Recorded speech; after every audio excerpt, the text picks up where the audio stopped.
Hello friends, good morning, Hariom. दोस्तों 11 science रसायण विज्ञान આપણે ચેપ્ટર 1 ભણતા હતા। આજનો આપણો જે ટોપિક છે એ છે રાસાયણિક સંયોગીકરણના નિયમો। સાહેબ આ શું છે?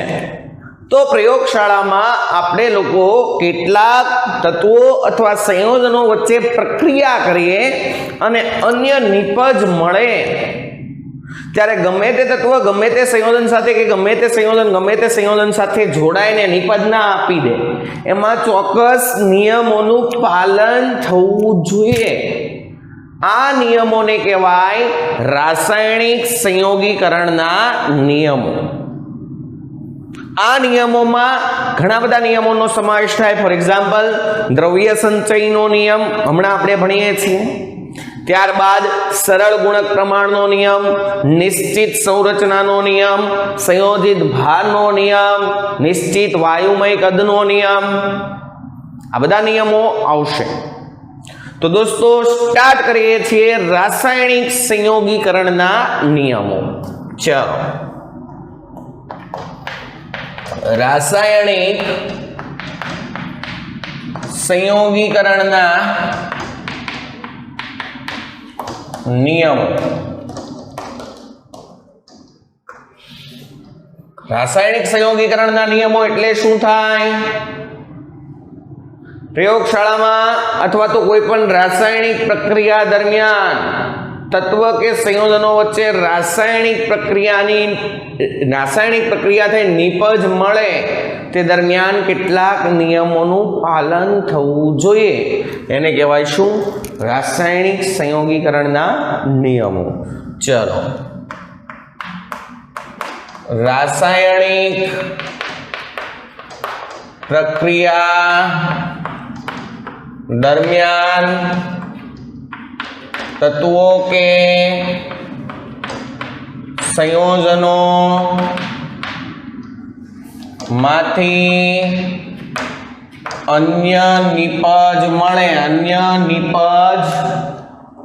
મળે તે દરમિયાન કેટલાક નિયમોનું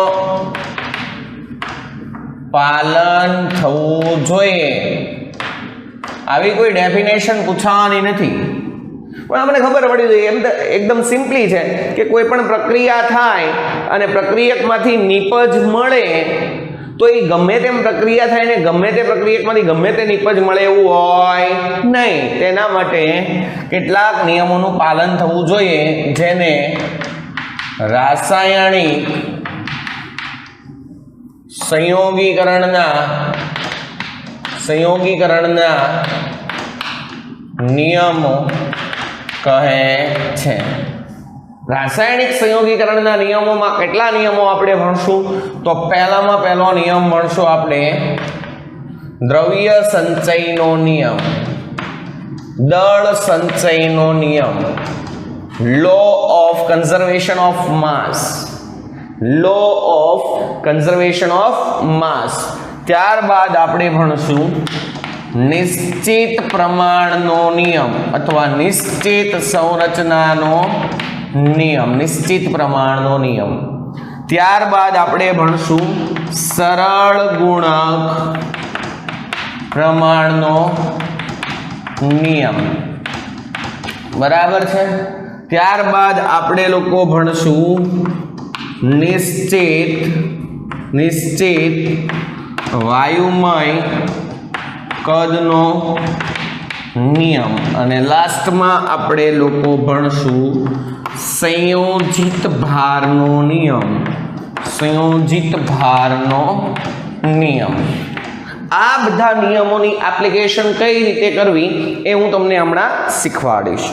તમને સ્ટેટમેન્ટ આપ્યું હોય કે આવું રીતે પ્રક્રિયા થઈને આવી રીતે આમ બને તો તેમાં કયા નિયમનું પાલન થાય, 4 ઓપ્શન આપ્યા હોય, એમાંથી એક પસંદ કરવાનો હોય।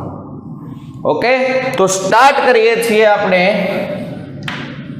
દ્રવ્ય સંચયનો નિયમ। દ્રવ્ય સંચયનો નિયમ એને કહેવાય લો ઓફ માસ કન્ઝર્વેશન અથવા તો law of conservation of mass. दोस्तों ईस्वीसन 1789 में वैज्ञानिक एंटोनी लेवॉइजरे द्रव्य संचय नो नियम आप्यो।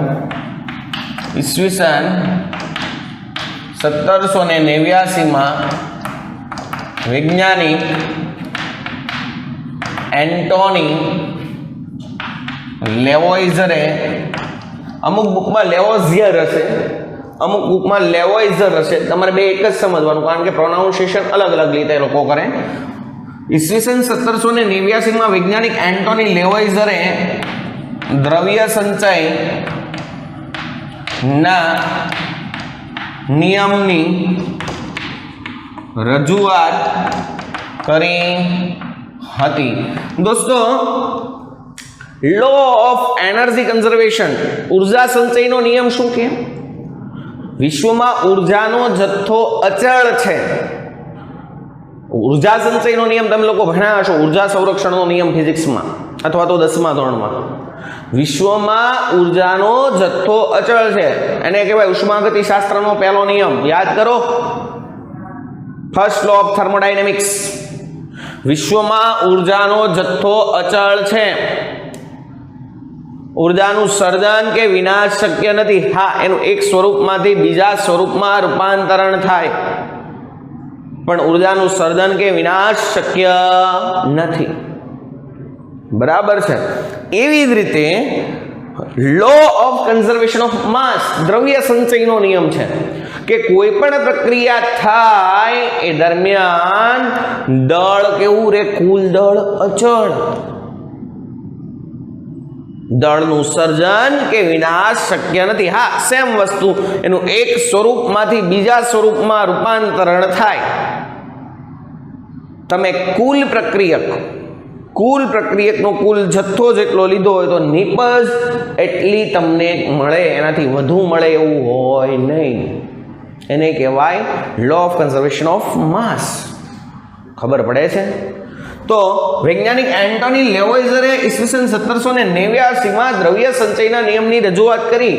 आ नियम एणे एमनाम नथी प्रस्थापित कर दीधो, घणी बधी दहन प्रक्रियाओनो प्रायोगिक रीते अभ्यास करीने आ नियम प्रस्थापित करेलो छे। नियम शुं कहेवा मांगे छे? रासायणिक प्रक्रियाओ दरमियान द्रव्यनो जत्थो अचल रहे छे। पदार्थ में रहेला द्रव्यना जत्थाने शुं कहीए आपणे? दळ। पदार्थ में रहेला द्रव्यना जत्थाने आपणे शुं कहीए? दळ। तो आने दळ संचयनो नियम कहेवाय। कोईपण रासायणिक प्रक्रिया दरमियान द्रव्यनो जत्थो केवो रहे छे? अचल रहे छे। फॉर एग्जाम्पल, हूँ एक दहन प्रक्रिया लऊं, मिथेननी दहन प्रक्रिया। दोस्तों एंटोनी लेवॉइजरे एटले के एंटोनी लेवॉइजरे घणी बधी दहन प्रक्रिया ना प्रायोगिक अभ्यास ना आधारे आ नियम प्रस्थापित करेल छे।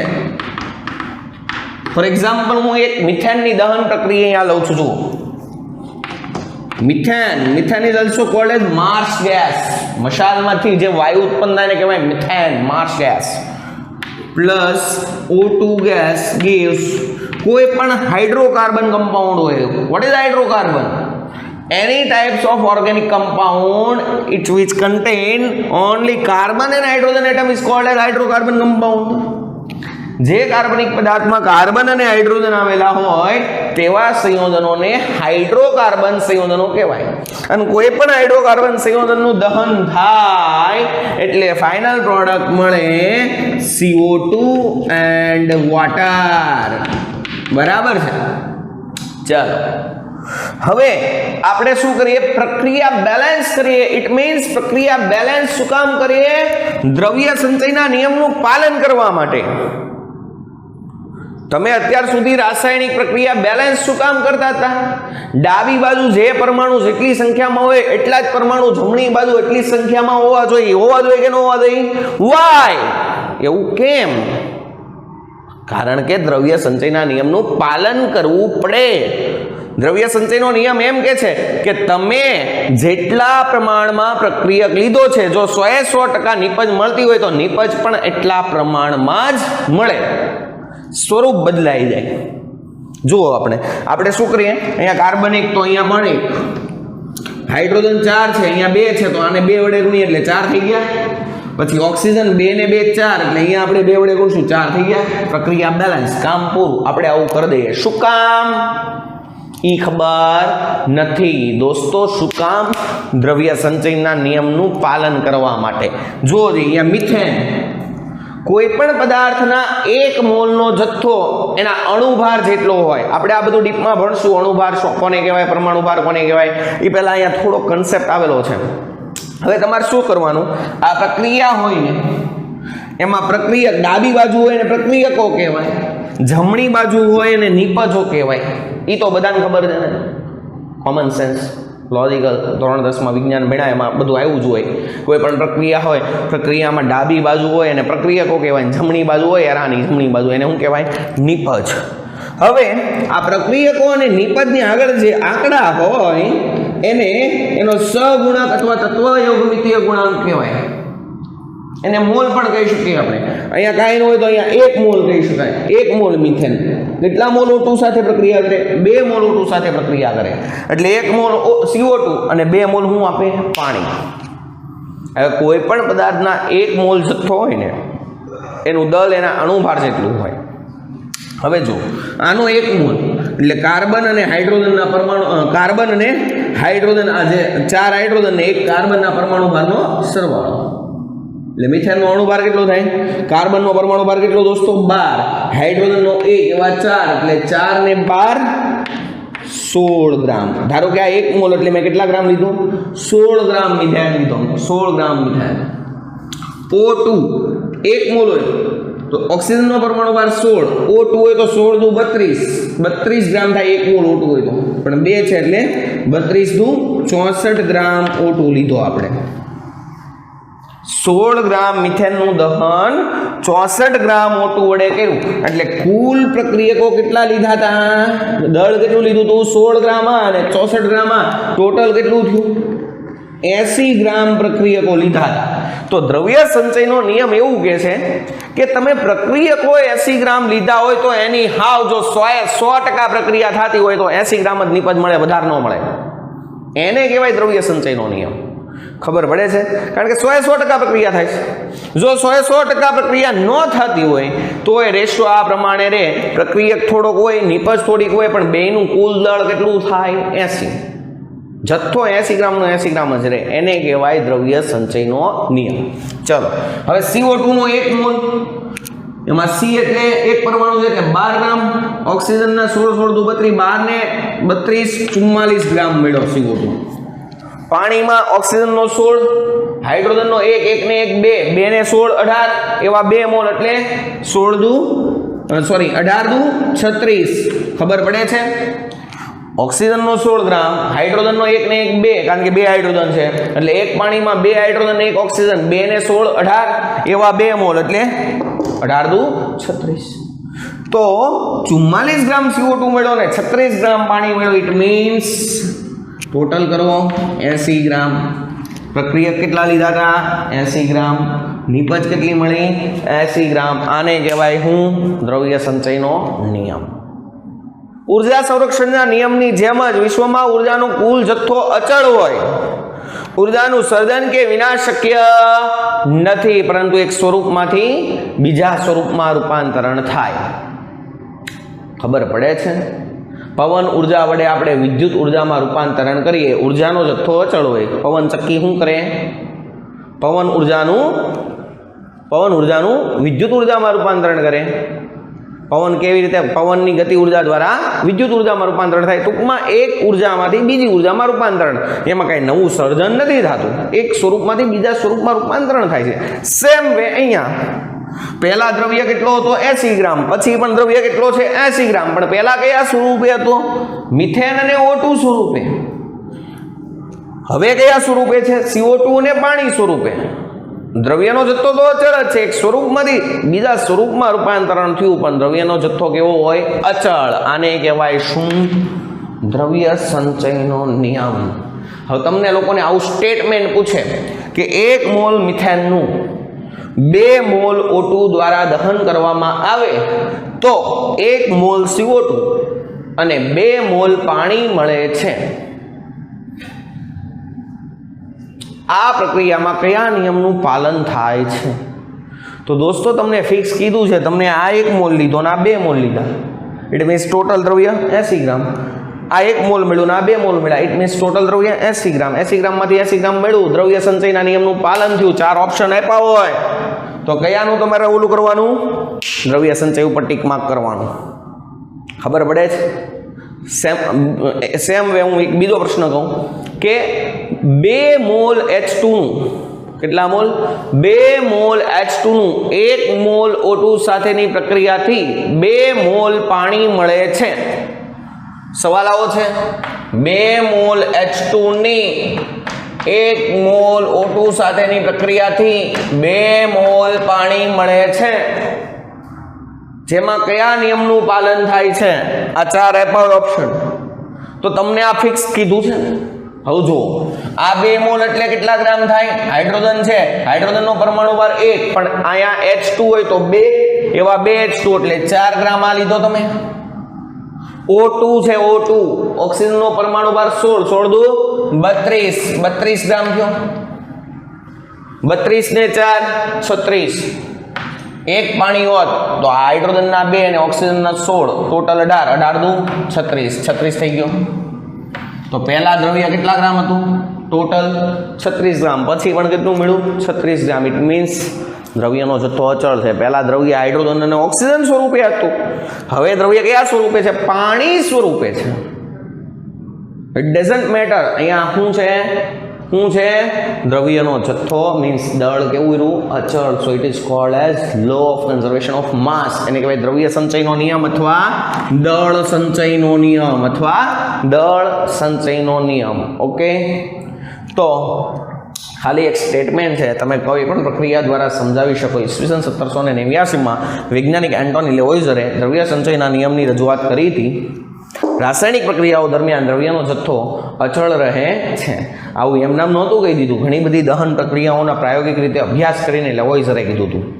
ફોર એક્ઝામ્પલ, 16 ગ્રામ મિથેનનું 64 ગ્રામ ઓક્સિજન વડે દહન થાય અને 44 ગ્રામ CO2 અને 36 ગ્રામ પાણી મળે છે. એટલે કે આ પ્રક્રિયા દરમિયાન કુલ 80 ગ્રામ પ્રક્રિયકમાંથી 80 ગ્રામ નિપજ મળે છે. આમ દ્રવ્ય સંચયના નિયમનું પાલન થાય છે. ઓકે, ચલો.